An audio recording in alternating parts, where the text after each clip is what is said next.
Bihar board में चूंकि numerical बहुत ना के बराबर पूछा जाता है, इसलिए आपको घबराने की जरूरत नहीं है। इस होगा तो हल्का नंबर कटता है। ऑब्जेक्टिव में अगर थोड़ा बहुत एरर आया तो पूरा का पूरा 1 नंबर चला जाता है। इसलिए पहली प्रायोरिटी ऑब्जेक्टिव को तैयार करना है कि कभी किसी टीचर के तरफ से कोई इशारा इस तरह का मिल रहा है तो आपको उस इशारे को बाखूबी समझना चाहिए। उस पकड़ को बनाने के लिए आपको रेगुलर जो है अपनी तैयारी करनी पड़ेगी, रेगुलर बेसिस पर आपको पढ़ाई करना पड़ेगा। तो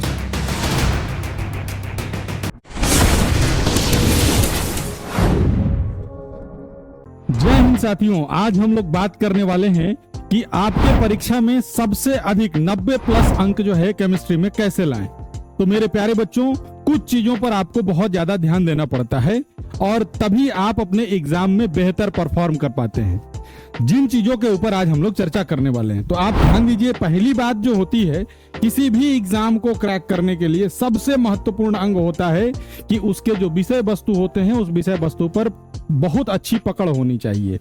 उस पकड़ को बनाने के लिए आपको रेगुलर जो है अपनी तैयारी करनी पड़ेगी, रेगुलर बेसिस पर आपको पढ़ाई करना पड़ेगा। तो सबसे इंपॉर्टेंट बात है 90 प्लस मार्क्स लाने के लिए 90 प्लस मार्क्स आपको अचीव करना है आपके बोर्ड एग्जाम में। तो बच्चे एक चीज आप ध्यान देंगे कि 90 प्लस मार्क्स जो आप अचीव करने वाले हैं, इसमें स्ट्रेटेजी बहुत मैटर करता है। सिर्फ पढ़ते रहने से काम चलने वाला नहीं है। क्या स्ट्रेटेजी होनी चाहिए? सबसे पहली स्ट्रेटेजी तो ये होनी चाहिए कि आपका कॉन्सेप्ट जो होगा वो पूरी तरह से तैयार होना चाहिए। कॉन्सेप्ट जो होना चाहिए ये पूरी तरह से इसके ऊपर आपकी पकड़ होनी चाहिए। इसके अलावा आपको केमिस्ट्री में आपको 3 हिस्से मिलने वाले हैं, फिजिकल, ऑर्गेनिक और इनऑर्गेनिक। तो आपको पता है कि भाई फिजिकल जो होता है, फिजिकल जिसको आप भौतिक केमिस्ट्री कहते हैं, भौतिक रसायन विज्ञान कहते हैं, फिजिकल। दूसरा जो होता है वो है आपका ऑर्गेनिक। तो मेरे प्यारे बच्चों, आपको ये बात पहले से पता होगा कि ऑर्गेनिक केमिस्ट्री जो होता है, इसमें सबसे ज्यादा मार्क्स के क्वेश्चन पूछे जाते हैं और इसको पढ़ना भी आसान होता है। इसके बाद आता है बेटा इनऑर्गेनिक। तो किस पे आपको किस तरह से ध्यान देना चाहिए? आप देखिए, इनऑर्गेनिक जो है इसमें समझने के साथ साथ ज्यादा जो है आपको रटना पड़ता है, इसलिए इनऑर्गेनिक को तैयार करना आपके लिए बहुत ज्यादा आसान हो जाएगा। ऑर्गेनिक जो है ये सिर्फ समझने का चीज है, समझने से भी आपका काम हो जाएगा। इसलिए क्लास में आप जरूर फोकस करके पढ़ें और अगर आपने पढ़ाई पूरा कर लिया है तो आप उस चीज को बार बार रिवाइज करें, क्योंकि ये प्रैक्टिस चाहिए, इसके लिए प्रैक्टिस चाहिए ऑर्गेनिक के लिए। फिजिकल केमिस्ट्री बच्चे मैथमेटिक्स से जुड़ा हुआ पार्ट भी इसमें बहुत ज्यादा मात्रा में होता है। तो आपको बिहार बोर्ड में चूंकि न्यूमेरिकल बहुत ना के बराबर पूछा जाता है, इसलिए आपको घबराने की जरूरत नहीं है। इसमें डेफिनेशनल पार्ट जो होते हैं वो आपको, परिभाषा वाले जो भाग होते हैं उसको आपको ज्यादा तैयार करना है। दूसरा ऑर्गेनिक जो होता है, इसमें रिएक्शन और साथ ही साथ नोमेनक्लेचर के ऊपर बहुत ज्यादा ध्यान देना है। ये दोनों से बहुत ज्यादा क्वेश्चन इसमें बनता है। अब तीसरा पॉइंट जो आता है इनऑर्गेनिक का, तो इनऑर्गेनिक जो होता है ये ऑब्जेक्टिव के लिए सबसे बढ़िया माना जाता है। इसमें सबसे ज्यादा मात्रा में ऑब्जेक्टिव बनते हैं। आपको सबसे पहले फोकस अगर किसी चीज पे करना चाहिए तो मेरे प्यारे बच्चों, आपको सबसे ज्यादा फोकस करना चाहिए नंबर 1 ऑब्जेक्टिव के ऊपर। ऑब्जेक्टिव का आप जितना ज्यादा प्रैक्टिस करेंगे उतना ही आपके लिए फायदेमंद होगा।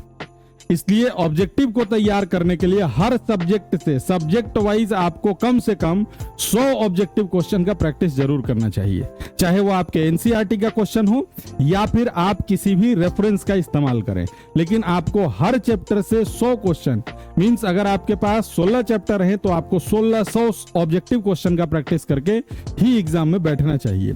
तभी जाकर के आप ऑब्जेक्टिव में 35 जो है वो अचीव कर पाएंगे। ये आपका टारगेट है। दूसरा पॉइंट आता है क्या? सब्जेक्टिव।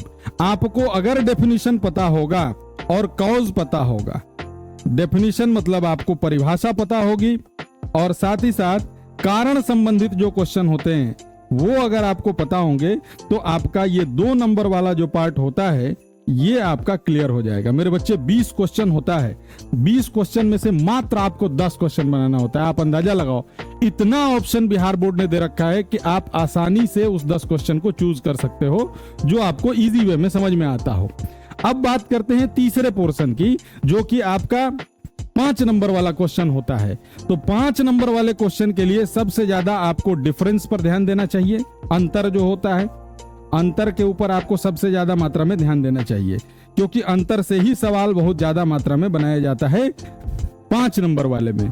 तो कुल मिलाकर के बात यही बनती है कि अगर आपको ऑब्जेक्टिव कमांड में आ गया, अगर आपके कमांड में ऑब्जेक्टिव आ गया, क्योंकि इधर कहीं भी थोड़ा बहुत गलत होगा तो हल्का नंबर कटता है, ऑब्जेक्टिव में अगर थोड़ा बहुत एरर आया तो पूरा का पूरा 1 नंबर चला जाता है।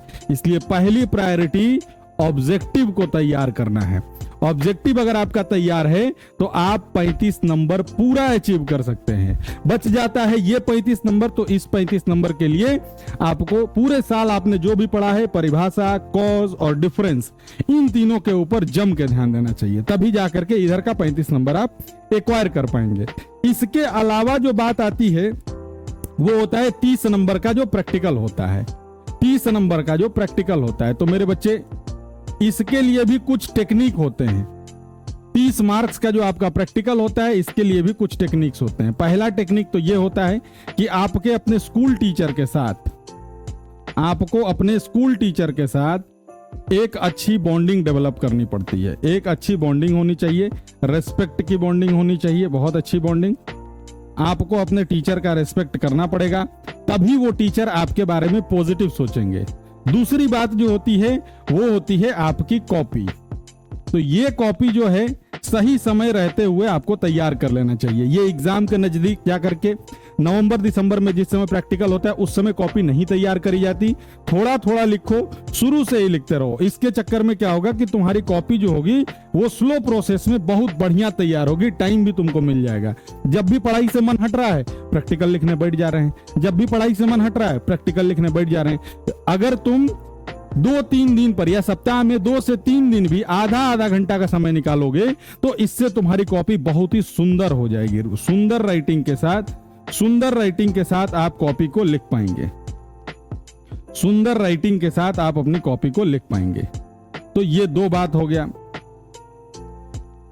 और तीसरा पॉइंट जो होता है मेरे प्यारे बच्चों, आपको भी पता है कि बहुत सारे जो सरकारी शिक्षक होते हैं बहुत लंबी तैयारी करते हैं, इसके लिए बहुत स्ट्रगल करते हैं, बहुत संघर्ष करते हैं और तब जाके कहीं वो सरकारी शिक्षक बन पाते हैं। मेरे प्यारे बच्चों, आज के समय में जो सरकारी शिक्षकों की स्थिति है वो ऐसी हो चुकी है कि आप अगर स्कूल में पढ़ा रहे हैं तो आप बाहर कहीं नहीं पढ़ा सकते। यही नियम है, ये नॉर्म्स है। ऐसी स्थिति में उन टीचरों को सिर्फ अपनी सैलरी पर निर्भर होना पड़ता है। तो अगर ऐसा आपको लगे कि कभी किसी टीचर के तरफ से कोई इशारा इस तरह का मिल रहा है तो आपको उस इशारे को बाखूबी समझना चाहिए, तब जाकर के वो टीचर आपके लिए ज्यादा पॉजिटिव होंगे और वो आपको 30 में 29 तक दे देंगे। 30 में आपको 29 तक दे सकते हैं। किसी भी तरह का इशारा, अगर कोई इशारा नहीं है, अगर आप अच्छे विद्यार्थी हैं, आप रिस्पेक्ट अपने टीचरों का अच्छा करते हैं, जब भी जाते हैं उनसे जरूर मिलते हैं और आपकी कॉपी जो है बहुत ही सुंदर है, तो आपको अपनी प्रसन्नता से अपने टीचर का मुंह मीठा कराना चाहिए कि गुरुजी आपके आशीर्वाद से हम बोर्ड एग्जाम देने जा रहे हैं, आपका आशीर्वाद बहुत जरूरी है, इसलिए आप अपने टीचरों के प्रति थोड़ा सा विशेष भाव रखें। नहीं, एक विशेष एक स्पेशल ट्रीटमेंट उनको जरूर दीजिए ताकि उनको और भी ज्यादा बेहतर फील हो। क्योंकि एक बात बताते हैं बच्चे, कोई भी टीचर जो होता है उसी स्पेशल ट्रीटमेंट के लिए, उसी स्पेशल रेस्पेक्ट के लिए अपना काम कर रहा होता है। तो ये आपकी नैतिक जिम्मेवारी बन जाती है कि आप उन टीचरों को सम्मान जरूर दीजिए। तो इस सम्मान के साथ ही आपको वो बेहतर गाइड भी करेंगे, साथ ही साथ वो आपके बारे में पॉजिटिव भी रहेंगे, आपके लिए सकारात्मक सोच भी रखेंगे। ऐसा करने से आपको इधर 29 नंबर, 30 में आपको इधर भी 29 नंबर मिल जाएगा। और पीछे हमने जो आपको अभी बताया था कि आपको ऑब्जेक्टिव पूरा 35 नंबर का तैयार करके जाना चाहिए। डेफिनेशन और कॉज जो होता है ये बहुत अच्छे से तैयार करना चाहिए। डिफरेंस जो होता है ये बहुत अच्छे से तैयार करना चाहिए। यदि आप ऐसा करते हैं तो मुझे पूरा उम्मीद है कि आपको 90+ नंबर जो है आपके एग्जाम में जरूर आएंगे। इसके लिए आपको सबसे पहली प्रायोरिटी पर ऑब्जेक्टिव रखना है और सबसे पहली प्रायोरिटी पर अगर पार्ट में रखना है तो ऑर्गेनिक को रखना है, ये नंबर 1 पे रखिए। फिर इसके बाद नंबर 2 पर रखिए आप फिजिकल को और नंबर 3 पर रखिए आप इनऑर्गेनिक को। कारण क्या है कि इनऑर्गेनिक रटने का चीज है, समझने का चीज है। ठीक है जी, इसमें बहुत फोकस करना पड़ता है, ये प्रैक्टिस की चीज है। और फिजिकल जो होता है इसका तो बात ही अनमोल है। तो इन तीनों पर इसी तरीके से आप ध्यान देंगे, आपके एग्जाम में बेहतर परफॉर्मेंस होगा। साथ ही साथ आप जहां कहीं भी क्लास कर रहे हैं, रेगुलरिटी बहुत ज्यादा जरूरी है।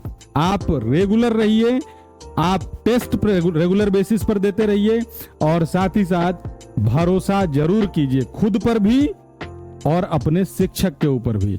यही भरोसा आपको अच्छे स्कोर करने में मदद करने वाला है। जय हिंद साथियों, धन्यवाद।